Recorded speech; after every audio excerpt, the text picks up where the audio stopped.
Hey, what's going on, everybody? This is Tyrone back with Tech Life. And in this video, I'll be using this article from Verizon as a placeholder. I'll leave a link to it in the description in case you guys haven't seen it.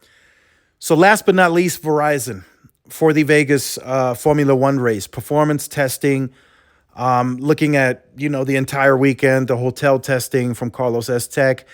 Verizon, the best performer out of the three carriers by far. It's not even really close. And they did this by, like it says in this title, turbocharging the 5G network with additional spectrum.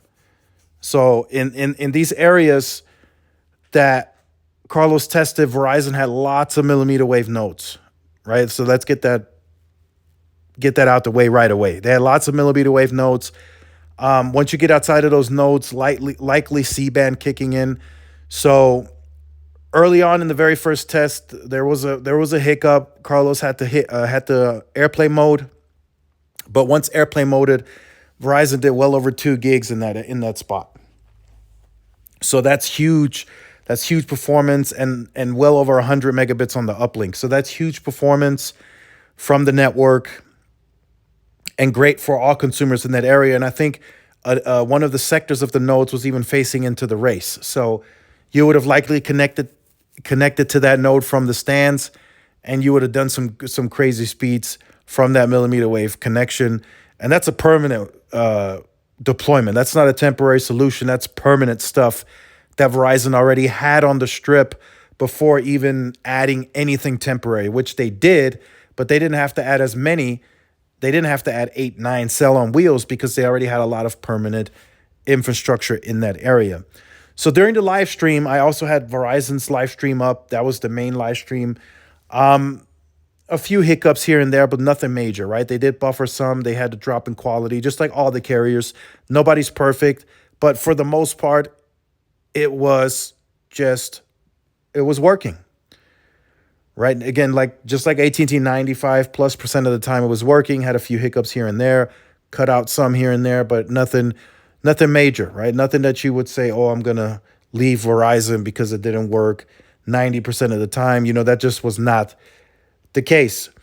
So with the download, upload, all of that testing, Verizon did it the best, right? They downloaded PUBG the fastest, I think a minute or so with the download. Same with the upload. They did the upload like in a minute and 2 seconds for the 1.3 gig file. So Verizon was just the best equipped. Also, the calling, the inbound, outbound, they had the best quality.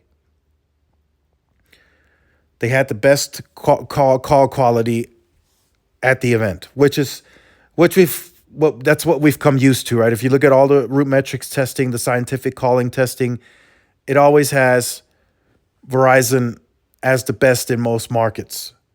So, no surprise there.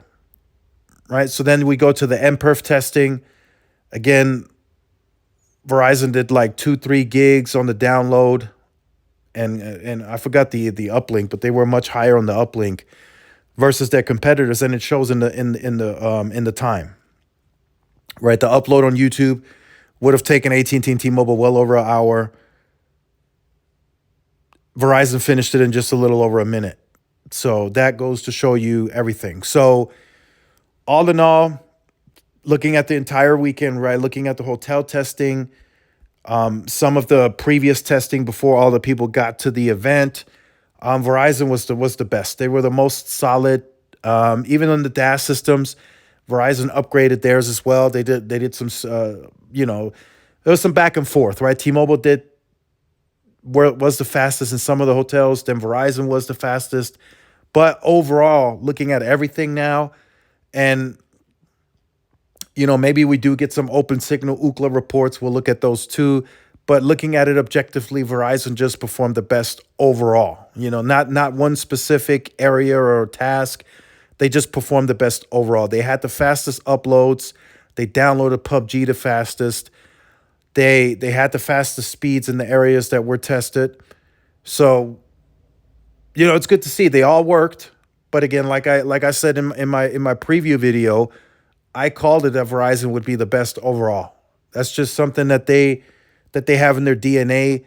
They have most of their permanent infrastructure deployed along the strip. Even for the Super Bowl, Verizon won't have to do too much. They won't have to go all crazy and deploy 30 cell on wheels. They won't have to do that. They have millimeter wave inside the stadium. They have it deployed in all 30 NFL stadiums. So they might add a few cell on wheels here and there, but they have everything deployed. The strip is full of millimeter wave nodes. There's likely more of those coming in the future, in the near term. There's some C-band being deployed on the C-RAN as well. So all of that is coming to fruition, and it's just a great performing network. You can't knock Verizon, right? The LTE network is likely performing well too. If you add in the CBRS, that's not yet moved to NR. They likely were doing well on LTE too. T-Mobile completely crashed on LTE. We pointed that out in the video. They didn't even do 1 megabit. Completely crashed. Verizon would have likely been much better on LTE. That wasn't tested, but during the race, he tested that before the race, and it was solid.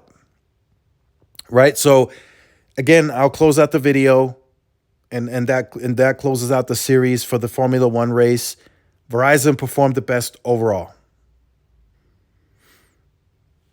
That's just what it is, that they performed the best. I don't know inside the race. That might be a different story. T-Mobile did have tons and tons of capacity, likely a lot more capacity than they actually needed.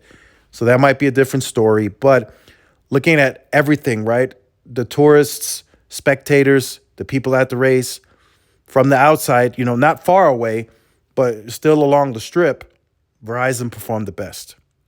So make sure you guys stay tuned for more. Like, share, subscribe, follow my social media outlets. This is Tyrone with Tech Live. See y'all in the next one. Peace.